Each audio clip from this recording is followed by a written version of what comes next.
사랑하는 가족 여러분, 계속해서 이제 추석 연휴를 우리가 지내게 되는데 어제 추석 명절에 성편 많이 잡으신 줄 압니다. 이제 오늘도 우리가 같이 가족과 함께 모여서 우리가 감사드리되 무엇보다도 항상 우리 옆에서 우리를 도우시는 성령 하나님께 감사드리는 그런 가족들이 될 수 있기를 바라면서 오늘 성령님에 대한 말씀을 나누기 원합니다. 그 성령님은 우리 옆에서 우리를 도우시는 분, 이것을 보혜사라고 말하는데 보혜사 성령님으로 오셨기 때문에 우리가 성령님에 대한 감사는 항상 우리 옆에서 우리를 도우시는 것을 인정할 때 그것이 이루어질 수 있는 것입니다. 먼저 우리가 가족 가운데 한 분이 기도를 인도해 주시고 찬송가 188장 찬양 드리도록 하겠습니다.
여러분 오늘 우리가 찬송을 부르면서 보혜사시여라고 계속 매듭을 짓고 찬양을 드렸습니다. 보혜사라는 말의 의미는 제가 조금 이따 설명을 해드리도록 합니다. 그래서 오늘은 여러분과 함께 우리가 조상의 은혜만 감사하지 말고 항상 우리 곁에서 우리를 도우시는 분이 계십니다. 바로 성령님이 우리 옆에서 우리를 도우시고 우리를 인도하시는 분으로 하나님이 성령님을 우리 가운데 보내주셨습니다. 성령님은 하나님 자신이시고 우리와 항상 함께하기 때문에 그야말로 우리와 함께하시는 하나님 임마누엘 하나님이 성령님이십니다. 아마 이 가운데 신앙생활하지 않는 분들도 임마누엘이라는 말은 다 알죠. God with us, 하나님이 나와 함께하신다. 임마누엘이 바로 하나님이 우리와 함께하시고 어떻게 함께하시느냐? 보혜사로 함께하신다는 겁니다. 요한복음 16장 13절을 같이 읽고 보혜사 성령님께 감사드리는 추석명들이 되기 위해서 말씀을 나누기 원합니다. 성경을 읽어봅니다. 그러나 진리의 성령이 오시면 그가 너희를 모든 진리 가운데로 인도하시리니 그가 스스로 말하지 않고 오직 들은 것을 말하며 장래일을 너에게 알리시리라. 먼저 성령님은 삼위일체 하나님이십니다.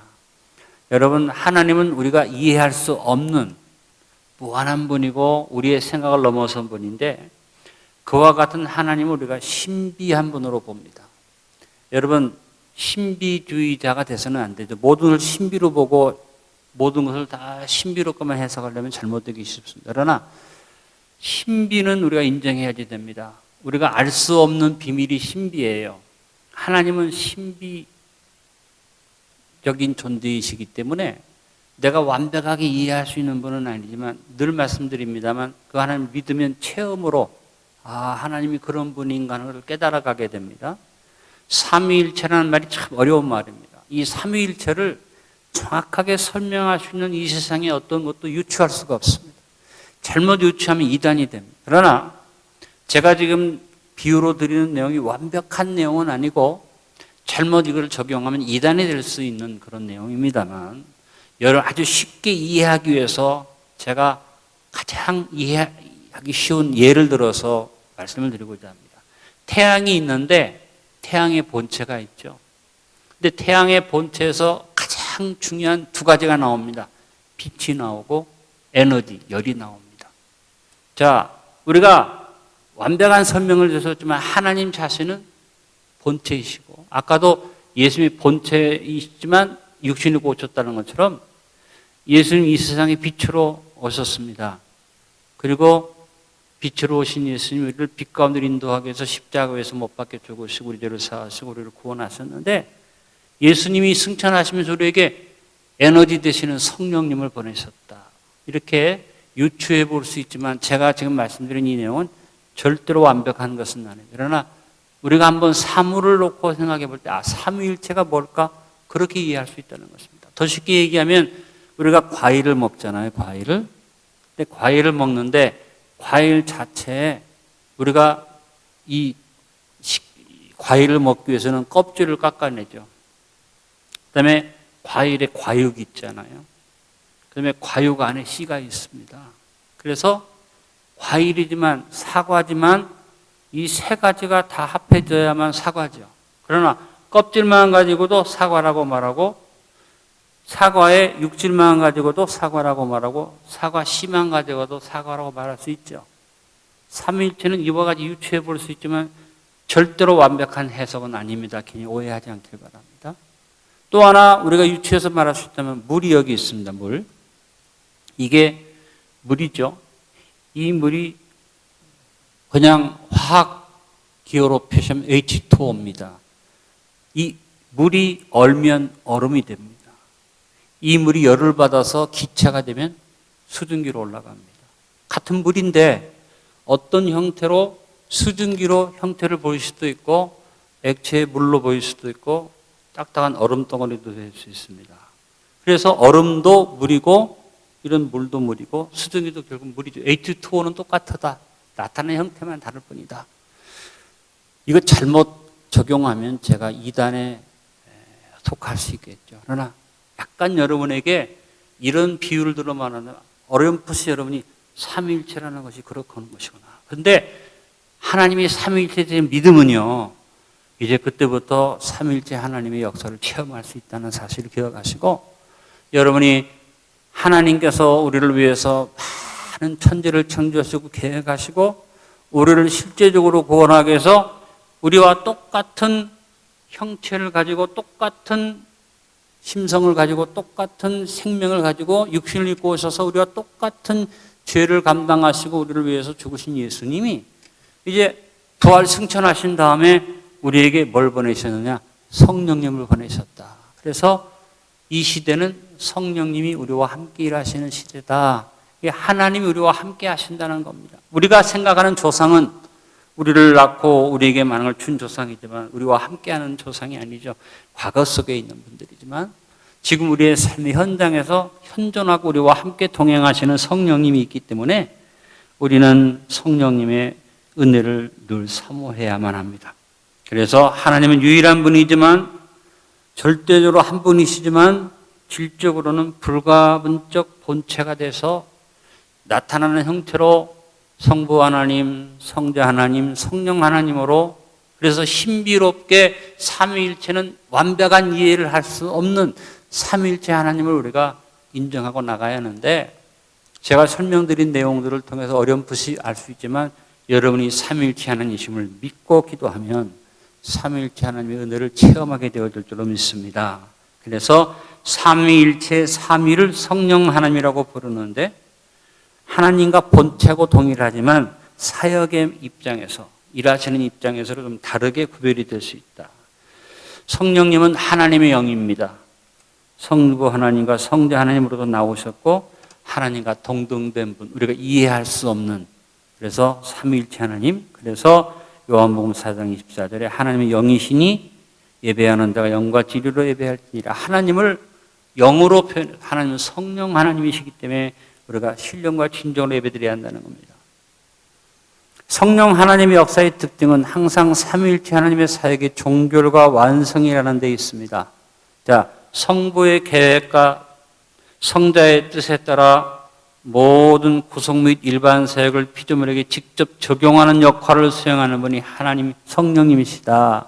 그래서 성령님의 가장 중요한 사역은 우리들과 교통하시는 데 있습니다. 고린도후서 13장 13절에 예수 그리스도의 은혜, 하나님의 값없이 거둬주신 구원의 사랑, 하나님의 사랑, 천지를 지으시고 구원을 계획하신 하나님의 사랑, 그리고 성령의 교통하심, 현재 우리가 살고 있는 이 삶 속에 성령님이 오셔서 우리와 함께 하시니까 우리는 성령님과 교통하는 삶을 살아야 한다. 이것이 고린도후서 13장 10절의 내용이고, 여러분이 어느 교회 가든지 축도, 마지막 축도는 이 세 가지 하나님의 역사를 가지고 축복을 빌어드리죠.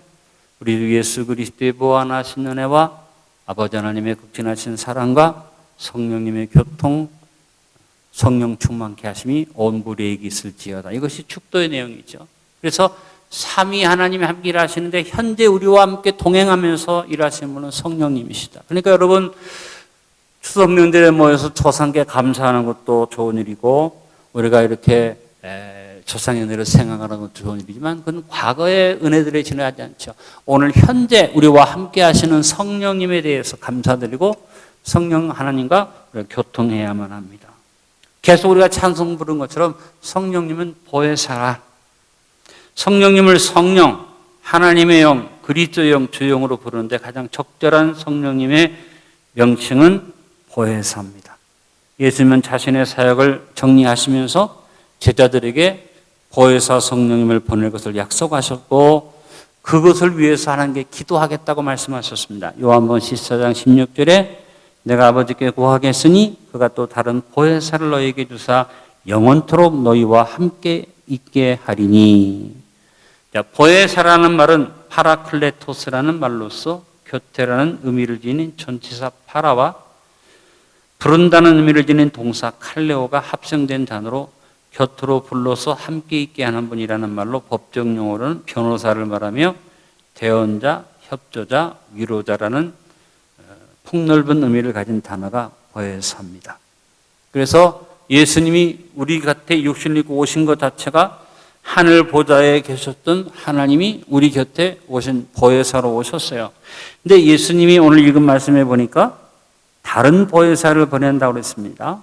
다른이라는 형용사는 헬라어로 두 가지 단어가 있습니다. 하나는 알로스라는 형용사로 서로 다르나 모든 것이 똑같이 다른 것을 말할 때 알로스라고 말합니다. 또 하나는 헤테로스라는 형용사로 모든 것이 완전히 다를 때 사용한 형용사가 헤테로스입니다. 예를 들어 말하면 제가 이 종이에 똑같은 것을 인쇄했다고 치면 이것은 다른 것이지만 종이도 똑같고 인쇄된 내용도 똑같다면 이것은 알로스입니다. 그런데 이 마이크와 이 종이는 전혀 다릅니다. 이렇게 전혀 다른 헤테로스입니다. 예수님께서 내가 너희에게 다른 보혜사를 보낸다고 말할 때 내가 너희에게 알로스 파라클레토스를 보낸다. 내가 너희에게 성령을 보는데 나와 똑같은 다른 분입니다. 바로 예수님 자신이 영으로 오시겠다고 말씀하신 것과 같은 것입니다. 그래서 성령님은 우리 가운데 진리 영으로 오셔서 우리를 인도하십니다. 성령 하나님은 언제나 말씀으로 역사하는 진리 하나님이십니다. 천지를 지으신 것도 말씀으로 지으셨고 어제 우리가 살펴본 것처럼 예수님 말씀이신 하나님이셨습니다. 더불어서 말씀과 성령 언제나 함께 역사하십니다. 그러므로 성령님의 사역 중에 가장 큰 사역이 말씀을 기록하도록 영감을 주셔서 말씀을 기록하신 사역이고 우리는 하나님의 말씀을 가지고 하나님과 교통하는 성령과 교통하는 삶을 살아야 하기 때문이다. 그냥 마치 신비주의적인 입장에서 무슨 주문을 외우고 영적인 교제를 하는 그런 것이 아니라 하나님의 말씀을 가지고 묵상하면서 이 말씀 속에서 누가 진리의 성령님이 말씀을 깨닫게 하시고 인도하시는 것을 통해서 우리가 교통을 이룰 때 그 사람이 하나님의 모든 은혜를 마음껏 누리시는 자리에 서게 되는 것입니다. 여러분 이번 추석 명절에 보혜사 성령님을 온전히 인정하시고 이해하셔서 여러분 삶 속에 성령의 교통하심이 넘치는 축복된 삶을 누리시길 간절히 바랍니다. 결론을 맺습니다. 성령님은 삼위일체 하나님이십니다. 우리의 삶에 항상 임마누엘 하셔서 보혜사로 도와주시고 성도들을 진리 가운데로 인도하십니다. 사랑하는 가족 여러분, 이번 추석절에 우리의 보혜사로서 항상 함께 하시는 성령님께 감사드리며 우리 성령님의 인도하심을 온 가족이 함께 누리며 감사드리는 명절을 우리가 지내도록 합시다. 한번 따라합니다. 성령님 인정합니다. 환영합니다. 모셔드립니다. 의지합니다. 성령님 동행해 주시고 성령님 함께 일해 주시고 성령님 어디에나 도와주시옵소서.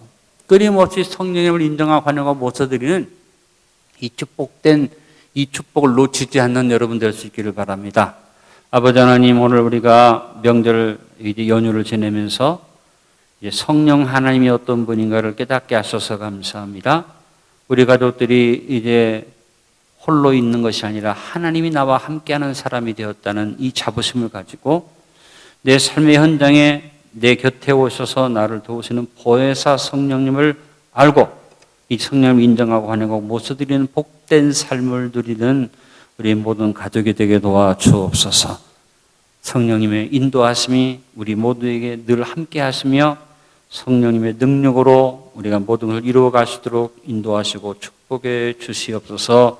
예수님의 이름으로 기도하옵나이다. 아멘.